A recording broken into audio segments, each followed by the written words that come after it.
مرحبا بكم على قناة غرينتا دي زاد. تابعونا لكي يصلكم جديد المنتخب الجزائري والمحترفين.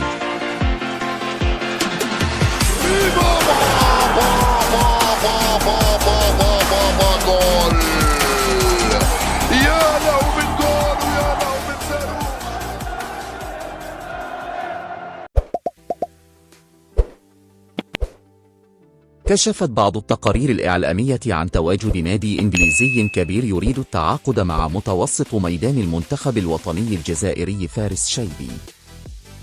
وبعد المستوى الكبير الذي قدمه فارس شيبي خلال هذا الموسم الجاري رفقة ناديه تولوز في الدوري الفرنسي منذ انضمامه مؤخرا إلى المنتخب الوطني الجزائري، وفارس شيبي محل أنظار الأندية الإنجليزية وكذلك الأندية الفرنسية. أرقام فارس شيبي في الدوري الفرنسي الممتاز جعل مسؤولين نادي المدفعجية يراقبون اللاعب من بعيد، حيث تمكن من التوقيع على 8 أهداف وقدم 6 تمريرات حاسمة. وفي الحين تبلغ القيمة السوقية لصاحب 20 عاما 10 مليون أورو، ولكن مسؤولين نادي تولوز اشترطوا مبلغ 15 مليون. نادي أرسنال ما زال معجب بفارس شيبي، وسيكون ضمن أولويات التقني الإسباني مايكل أرتيتا خلال الميركاتو الصيفي المقبل، خاصة وأن نادي المدفعجية يبحث عن لاعب متكامل في منصب وسط الميدان من أجل سد الثغرات على منافسيه الموسم القادم. حسب ما كشفت عليه صحيفة إكسبرس البريطانية، فإن رياض محرز غير باق في مانشستر سيتي خلال الموسم المقبل.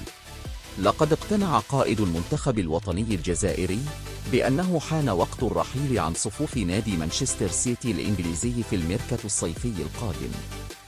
ودخلت عدة أندية في سباق المنافسة من أجل التعاقد مع رياض محرز، أبرزهم نادي نيوكاسل يونايتد وباريس سان جيرمان. دخلوا السباق بقوة من أجل ضم اللاعب البالغ من العمر 32 عاما. كما أكدت بعض التقارير الإعلامية الإنجليزية أن نادي نيوكاسل يونايتد رسميا بدأ التفاوض مع السيتيزنز من أجل التعاقد مع رياض. نادي نيوكاسل يونايتد يريد اغتنام الفرصة وخطف رياض محرز من إدارة السيتيزنز في ظل المشاكل التي يعاني منها مع مدربه.